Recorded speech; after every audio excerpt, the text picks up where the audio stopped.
안녕하세요. 50대의 아들 하나 딸 하나 키우고 있는 아줌마입니다. 남편 없이 아이들 혼자 키운 지 언 20년이 다 되어갑니다. 남편은 애들 기억 속에서도 제 기억 속에서도 항상 참 좋은 사람이었죠. 가족 먹여 살린다며 밤낮으로 일도 열심히 다녔고 아들과 딸에게는 둘도 없는 다정한 아빠였어요. 자기보다 남을 먼저 위하는 남편의 성격 탓이었을까요? 남편은 병원에서 간경화 진단을 받게 되었습니다. 결혼 후 건강검진 결과 간이 좋지 않다는 소리를 듣긴 했지만 이렇게 빨리 진행됐을 줄은 전혀 몰랐죠. 그 소식에 저와 아이들은 눈물을 흘렸고 남편은 오히려 저희에게 미안하다고 했습니다. 이렇게 착한 사람을 빨리 데려가려 하다니 하늘도 참 무심하게 느껴지더군요. 꾸준히 병원에서 치료를 받으며 나아질 수 있으면 좋겠지만 저희 남편에게 남은 방법은 간 이식뿐이었습니다. 가족들 중에서도 간을 이식해줄 수 있는 사람이 없었고 기증자도 찾기 힘들었죠. 결국 저희는 남편의 죽음을 받아들일 수밖에 없었습니다. 40살이라는 젊은 나이의 남편은 결국 하늘로 갔죠. 당시 제 나이는 35살이었고 이제 막 초등학교에 들어간 아들과 유치원 다니는 딸아이를 혼자 키워야만 했습니다. 처음에는 모든 게 막막했지만 나 말고는 이 아이들을 책임져 줄 사람이 아무도 없다는 생각에 저는 이를 꽉 깨물었죠. 일단 남편의 퇴직금 그리고 사망보험금을 받아 병원비를 정산하고 나니 남은 돈이 많지 않더라고요. 그래서 동생과 상의한 결과 동생네 동네로 이사해서 새 출발을 하기로 결정했습니다. 그리고 불행 중 다행인지 제 손맛이 남달라서 제가 만든 음식을 먹어본 사람들마다 장사해도 되겠다는 소리를 자주 들었거든요. 그래서 저는 고심 끝에 작은 가게를 얻어 떡볶이집을 해보기로 했죠. 일단 살던 집을 정리하고 남은 돈과 보증금을 합쳐서 작은 가게를 구했습니다. 집을 따로 얻을 돈은 부족해서 가게에 딸려있는 작은 방에서 세 식구가 살아가야 했죠. 대강 필요한 짐을 제외하고 버릴 건 버리고 차마 버리지 못하고 남은 물건들은 동생 집에 당분간 보관해달라고 부탁했습니다. 가게 이름은 아들인 재훈이와 딸인 효민이의 이름을 따고 손님들에 대한 감사한 마음을 담아서 재민이네 감사 떡볶이라고 지었고요. 가게를 오픈하자 그래도 손님이 제법 오더라고요. 역시나 떡볶이는 대한민국 사람이라면 남녀노소 누구라도 좋아하니까요. 월세가 비싸고 사람들 유동인구가 많은 중심상가는 아니지만 삼거리 신호등 앞이다 보니 눈에 잘 띄었습니다. 가게를 보러 왔을 때는 유동인구가 적었지만 이곳에 떡볶이 가게가 생겼다는 걸 알고는 사람들이 많이들 찾아주셨습니다. 그렇게 하루하루 장사가 잘 되면서 다행히 먹고 사는데 큰 지장이 없을 정도가 되었습니다. 서울 도심지는 세상이 빨리빨리 변하는 느낌인데 제가 이사온 이곳은 상대적으로 빠르게 변하지는 않더라고요. 그 덕분에 한결같이 이곳에서 장사를 하며 아이들을 키울 수 있었습니다. 그리고 큰 회사 회계부서에서 일하는 제부 덕에 장사하면서 들어오고 나가는 돈을 정리해 차곡차곡 모을 수 있었어요. 많이 남은 달에는 500만 원씩 수익이 나기도 했죠. 제 생각보다 찾아주시는 분들이 많아서 떡볶이 가게와 살림집을 빠르게 분리할 수 있었어요. 손님들이 저희 가게 떡볶이를 찾는 건 맛도 맛이었겠지만 제 성실함이 빛을 발했다고 생각합니다. 가게가 좀 잘 된다고 해서 더 넓은 가게로 이사갈 생각하지도 않았고 늘 여는 시간과 닫는 시간을 칼같이 지켰어요. 눈이 오나 비가 오나 연중무죄로 떡볶이집을 영업했죠. 그 덕분에 손님들은 좋아했지만 저희 아이들은 많이 속상했을 거예요. 엄마 손잡고 어린이날이나 생일 때 소풍이나 놀이동산 그은한 외식도 제대로 못했으니까요. 제가 미안하다고 할 때면 투정도 부릴만 한데 일하는 엄마가 되려 힘들 거라며 고맙다고 힘내라고 응원해주는 아이들이었죠. 정말 큰 말썽 부리지 않고 사춘기도 남들에 비해 무난하게 지나간 애들이 얼마나 대견한 줄 몰라요. 그렇게 자식들의 열렬한 지지 덕분에 전 20년간 매일같이 이른 아침에 문을 열고 저녁 늦게 문을 닫을 수 있었어요. 집에 들어가서 제 생활을 가질 수 있었으면 좋겠지만 아무래도 혼자 일하다 보니 누워있는 시간도 아깝더라고요. 다음날 쓸 재료 손질해놓고 잠깐 눈 붙이는 시기였죠. 종종 바쁜 날에는 애들이 도와주거나 가까이 사는 동생이 나와서 도와준 덕분에 잘 버텨냈네요. 대부분 아침에 나와 준비하고 있으면 동생이 와서 자연스럽게 자기 할 일을 찾아서 해줘요. 떡을 잘라준다든지 쓰기 좋게 배분해 놓는다든지 하며 언니 힘들다고 밑작업을 도와주고 집에 갔다가 점심시간이 되면 점심 식사를 팔아야 하니 동생이 한 번 더 도와주러 옵니다. 혼자 하기 벅찰 거라면서요. 떡볶이 외에도 간단하게 식사류도 팔다 보니 혼자 음식하고 계산하고 하면 정말 정신이 없거든요. 제 사정 알고 두 팔 걷어붙이고 도와주는 동생도 고맙고 점심시간마다 맛있다고 찾아와 주시는 손님들도 감사하네요. 하루 종일 북적이는 저희 가게의 손님 유형은 보통 이렇습니다. 오전에는 아기 엄마들이 와서 간식 겸 떡볶이를 먹으며 수다를 떨고 점심시간에는 택시 운전기사님들이 오셔서 점심 식사를 하시고 오후엔 학교를 마친 초, 중, 고 학생들이 와서 떡볶이를 먹고 마지막에 저녁에는 퇴근 후 들려주시는 직장인들까지 아침부터 저녁까지 손님이 가득가득합니다. 이렇게 떡볶이를 사랑해주는 동네 단골 손님들 덕분에 행복하게 살아올 수 있었습니다. 그리고 요즘 들어 유치원생 손님들이 지나가다 컵떡볶이를 한 번씩 사가는 걸 보고 너무 맵지 않을까 하는 걱정에 어린아이들도 마음껏 먹을 수 있는 떡볶이를 따로 만들어 놓기도 했죠. 아이들이 맛있다고 제잘거리는 모습이 어찌나 귀엽던지 우리 애들 어렸을 때가 떠오르기도 했지만 아이들이 빨리 결혼해서 손주를 먹이고 싶다는 생각도 들더군요. 그냥 단순히 아이가 예뻐서 한 행동이었는데 어린 아이도 먹을 수 있는 떡볶이라고 소문이 났는지 아이 엄마 손님들이 유독 많이 늘었어요. 그렇게 단골 손님들도 많아지고 입소문이 널리 퍼졌는지 동호회나 회사, 교회, 학원 등 여러 곳에서 대량 주문도 많이 들어오네요. 한번 단체 주문이 들어오기 시작하니까 일주일에 두세 번은 단체 주문이 들어오더라고요. 이날도 회사에서 단체 주문이 있었죠. 혼자 감당할 수 없는 양일 것 같아서 학교 가기 전에 딸과 아들에게 도움을 청했습니다. 확실히 도와주는 사람이 있으니 준비 시간이 확 줄어들더라고요. 오늘 단체 주문하신 분은 단골 손님 중 한 분이셨죠. 맛도 맛이지만 불친절하면 안 되고 그리고 가장 좋은 방법은 손님들과의 적당한 대화가 중요하더군요. 단골로 만드는 데는 소통만 한 게 없습니다. 이 손님은 이 동네 분은 아니셨어요. 처음 오신 날 잔뜩 사가셨는데 그 뒤로 며칠 연속으로 떡볶이랑 튀김이랑 순대 등등 여러 메뉴를 10인분 넘게 사시길래 손님에게 물었죠. 아니, 매일 무슨 떡볶이만 이렇게 많이 사가세요? 저는 장사가 잘 돼서 좋지만요. 제가 하나 꽂히면 질릴 때까지 먹는 편이라서요. 주문하신 음식을 준비해드리며 몇 마디 더 이야기를 나눴는데 저희 가게에서 차로 15분 거리 떨어진 곳에 있는 회사 사장님이라고 말하시더군요. 회사 직원이 한번 떡볶이를 포장해서 간 적이 있는데 그 이후로 저희 집 떡볶이 맛에 꽂혀서 찾아오셨다고 했습니다. 본인도 본인이지만 회사 직원들도 무척 좋아한다며 한 번 오실 때마다 많이 사가셨고 그만큼 저도 아낌없이 서비스를 해드렸죠. 그리고 그 손님과 대화를 하는 것이 무척 즐거웠어요. 대화도 편하고 공통점도 있었으니까요. 그 손님도 저처럼 남편을 먼저 떠나보내고 사업을 하게 되었다 하시더군요. 저는 그분처럼 회사를 일군 건 아니지만 남편을 떠나보내고 혼자 장사하는 점이 비슷하다고 생각했는지 서로에게 공감대가 있었죠. 그리고 항상 단정한 머리와 흐트러짐 없는 복장이 무척 인상적이었습니다. 제 또래 같은데 멋지게 사는 것 같았어요. 하지만 장사하면서 항상 좋은 일만 있는 건 아니잖아요. 좋은 손님도 많이 있지만 힘든 손님은 어디나 있죠. 그 중에서도 제일 까다로운 손님은 동네 젊은 엄마들이에요. 물론 대부분 엄마들이 그런 건 아니에요.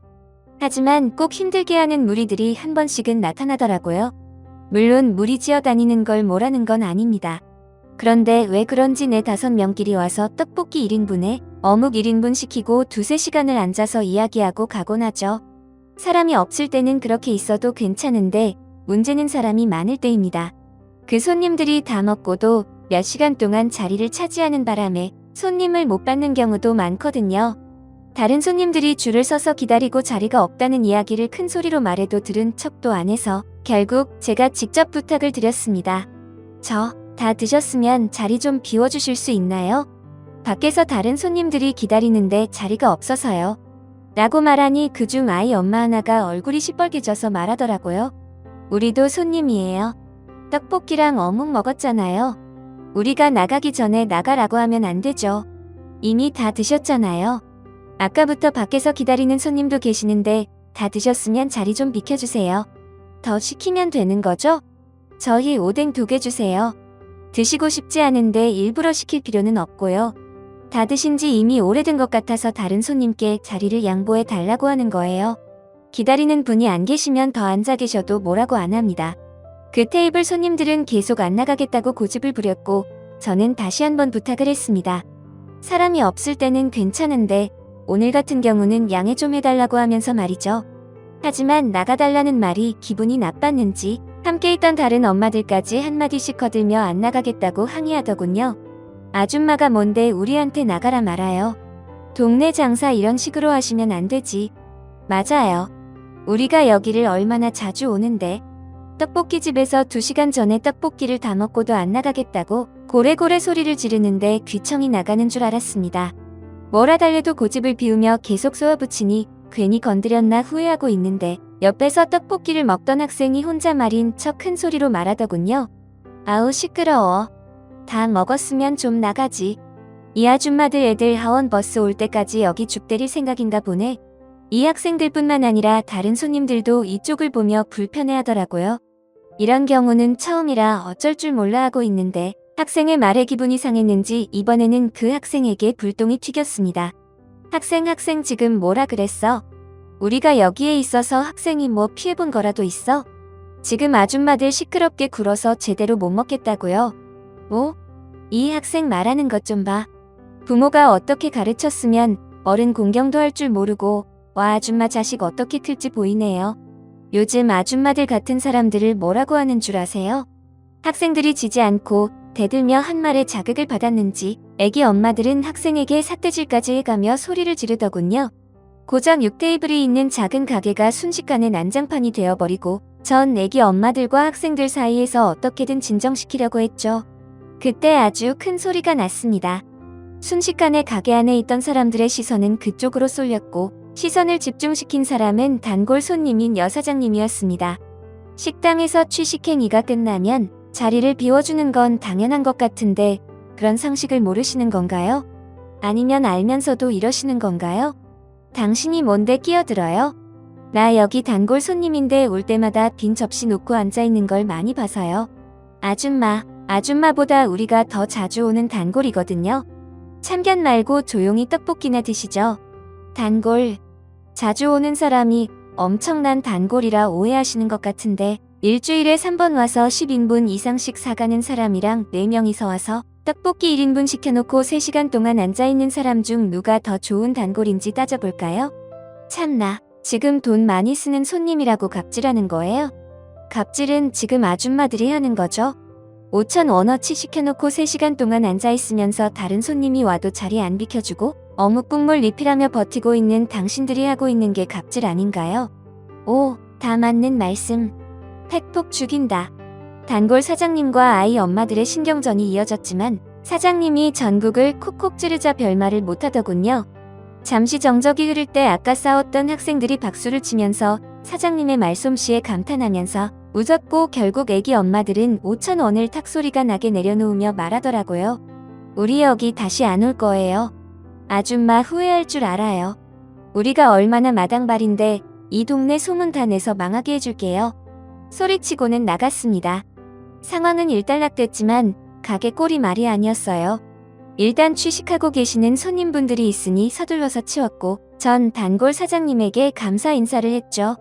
그러자 그분이 되려 저에게 사과를 하시더군요. 소란스럽게 해서 미안합니다. 아니에요.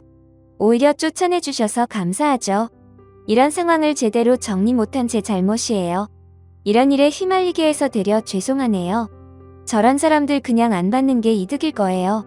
갚지 않은 사람들은 손님으로 생각하지 마세요. 하며 오히려 절 위로해주기까지 했죠.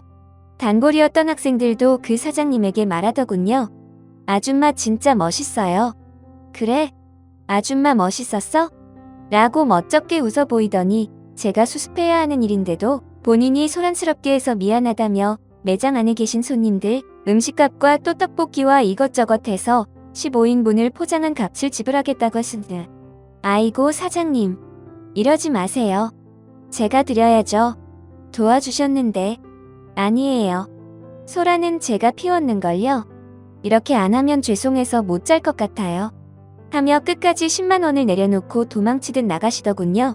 그날 이후로 전 그 단골 사장님과 더 친해졌습니다. 그러다 보니 서로 살아온 이야기까지 주고받게 되었죠. 사장님은 어떤 날은 와서 제가 살아온 이야기를 들으며 찔끔찔끔 눈물을 흘리기도 하고 어떤 날에는 단골 사장님이 살아온 이야기를 듣다가 제가 펑펑 울기도 했네요. 과부의 마음은 과부가 안다고 혼자 얼마나 힘들었는지 알기 때문에 더 가슴이 먹먹했습니다. 남편 죽고 일만 하다 보니까 친구도 하나도 없어요. 같이 일하는 직원들은 있지만 젊은 사람들이 나이 먹은 사람 살아온 이야기 듣는 거 좋아하나요? 내 딸도 내 마음을 모르는데 그래도 사장님 자식들은 엄마 마음을 많이 이해하는 것 같아요. 애들 정말 잘 키우신 분 같네요. 라며 엄마로서 최고의 칭찬을 해주더군요.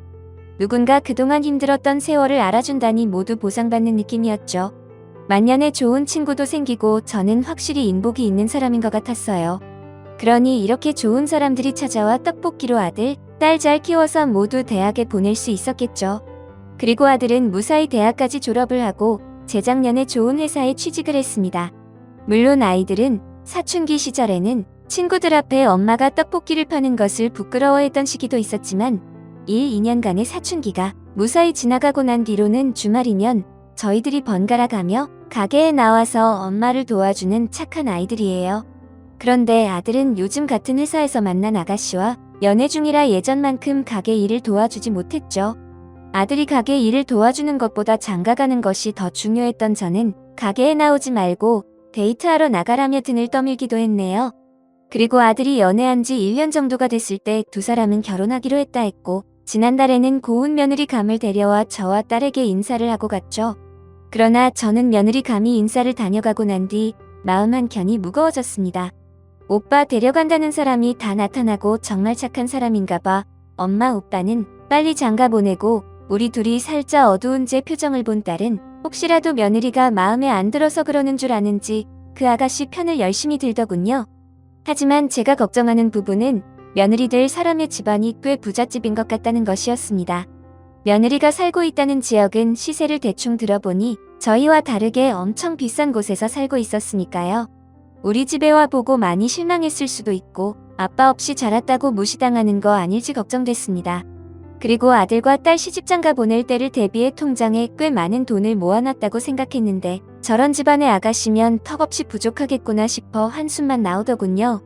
그래서 동생에게 이 고민을 털어놓으니 동생은 절대 그런 일 없을 거라며 호언장담을 하더군요. 아이고 별 걱정을 다 해 재훈이가 그런 아가씨 데려왔으려고 그리고 집안 차이 어쩌고 하면 내가 도와줄 테니까 걱정하지 마 하면서 상견례 때 입을 옷은 있냐고 해서 딸에게 가게를 맡기고 오랜만에 백화점에서 옷 한 벌 사 입었습니다.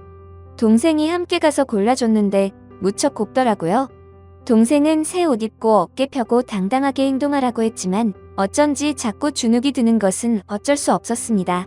그렇게 걱정스러웠던 상견례 날짜가 잡혔고 예약 식당도 고급스러운 한정식 집이라 전날에는 잠도 제대로 못 잔 것 같아요.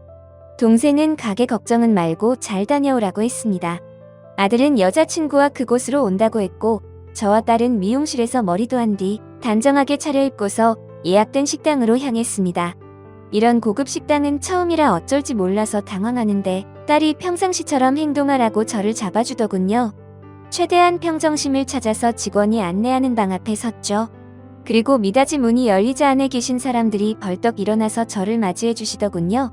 저도 고개 숙여서 처음 뵙겠습니다 하고 인사를 했는데 고개를 드는 순간 벌어진 입을 다물 수가 없었습니다. 낯익은 사람이 그곳에 서 있더군요. 바로 저랑 친구이자 단골인 여사장님 말이죠. 사돈 어서오세요 하며 밝게 웃으면서 저를 반겨주는 단골 사장님에게 간신히 말할 수 있었습니다. 아니 사장님이 여길 어떻게? 제가 미연이 엄마 되는 사람입니다. 저는 그 말에 어쩔 줄 몰라 허둥지둥했네요. 제가 부잣집 딸이라는 말에 기가 죽어서 며느리 될 사람의 얼굴을 제대로 보지 못했더군요. 아들 여자친구의 얼굴에 단골 사장님의 얼굴이 많이 보였는데 말이죠. 아휴, 제가 알아보지도 못하고 그동안 그 사장님에게 말한 내 과거 이야기 등이 머릿속을 빠르게 지나가면서 민망하기도 하고 혹시 내 아들 흠잡힐 짓을 한 건 아닌가 하는 걱정이 되기도 했죠. 하지만 그런 생각에 빠져있는 저를 보고 사장님은 말씀하시더군요. 저희 미연이 마음에 드시면 결혼 진행시키시죠. 저는 재훈이가 제 사위가 되는 것도 사장님이 제 사돈이 되는 것도 대환영입니다. 사돈처럼 인정스럽고 복 많으신 분이 어디 있을까요? 제 딸 많이 부족합니다. 그런데 다른 건 몰라도 절 닮아서 사람 보는 눈은 아주 좋아요. 그러니까 재훈이를 바로 잡은 거죠. 허허허 하며 호탕하게 웃으시더군요. 이야기를 들어보니 처음에는 사장님도 몰랐다고 했습니다. 재훈이가 인사 왔을 때 집안 이야기를 하다가 자신이 자주 찾는 떡볶이집 아들이라는 것을 알게 되었다고 하더군요. 사돈은 저와 지난 과거 이야기를 나눈 것도 많고 시어머니 되는 사람이 나와 같은 사람이라면 안심할 수 있겠다 생각했다고 하네요. 어찌 보면 딸 시집 보내기 전 저와 비슷한 고민을 하신 거겠죠. 저는 사돈이 재훈이 어머니라는 걸 아는 순간 이 결혼 찬성이었습니다. 물론 저도 반대할 이유는 없었어요. 사돈의 인품은 지난 시간 동안 충분히 알 수 있었으니까요. 제 걱정과 달리 좋은 사돈을 만나 아들과 며느리는 바로 결혼을 했습니다. 아들이 결혼할 때 보태주려고 돈을 모아뒀지만 아이들은 자신들의 힘만으로 하겠다며 아무 도움도 받지 않는다고 단호하게 말해서 사돈과 저는 그냥 예의 차원에서 서로 비슷한 수준의 선물만 주고받았습니다. 그리고 결혼식은 주례가 없는 결혼식으로 했습니다. 요즘 그렇게 많이 한다고 하더군요. 둘 다 아버지가 없던 아이들이었기에 엄마들이 성혼 선언문과 축사를 읽어주기로 했는데 말주변이 없는 전 성혼 선언문을 낭독했고 사돈이 축사를 읽었죠. 그리고 그 축사 중에 가장 인상 깊었던 부분이 있었습니다. 혼자 키운 딸 미연이가 이렇게 귀한 집안과 인연을 맺을 수 있게 되어 진심으로 영광입니다. 저 역시 사위 재훈이를 아들처럼 보듬어주겠습니다. 그 말에 저는 눈물을 흘렸습니다. 저도 이렇게 좋은 인연을 맺을 수 있어서 영광스러웠죠. 사돈의 축사를 들으며 무척 행복했습니다. 그렇게 아들러의 결혼식이 끝나고 전 다시 일상으로 복귀했고 여전히 떡볶이집을 하고 있습니다. 여전히 일주일에 3번씩은 떡볶이를 사가고 있죠. 어떤 날은 그렇게 자주 먹으면 물리지 않느냐고 물었더니 사돈의 회사에는 총 8개의 부서가 있는데 번갈아 가며 부서별로 한 번씩 간식으로 떡볶이를 쏘는 거라고 말하더군요. 직원들 모두 사장님이 쏘는 떡볶이 데이를 가장 좋아한다고 하네요. 그래서 내가 굳이 차 타고 15분 거리에 있는 사돈 댁까지 오가는 거잖아요. 참 고마웠습니다. 그래서 저도 보답하는 의미로 서비스를 팍팍 주었죠. 그리고 추가로 덧붙이자면 사돈이 물리쳐준 그때 그 애기 엄마들은 지역 커뮤니티에 우리 가게에 대한 안 좋은 글을 써서 올리긴 했지만 그때 함께 있던 여학생들이 그날 소동을 카메라로 촬영했었고 제법 상세하게 반박글을 적어 올렸던 모양이더군요. 사람들은 저희 가게에 안 좋은 글을 올린 애 엄마들을 질타했고 결국 본인들 손으로 그 글을 삭제했습니다.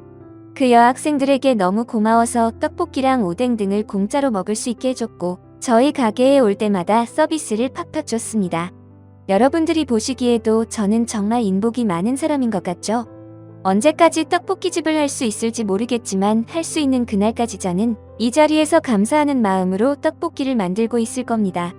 지금까지 제 사연을 들어주셔서 감사합니다.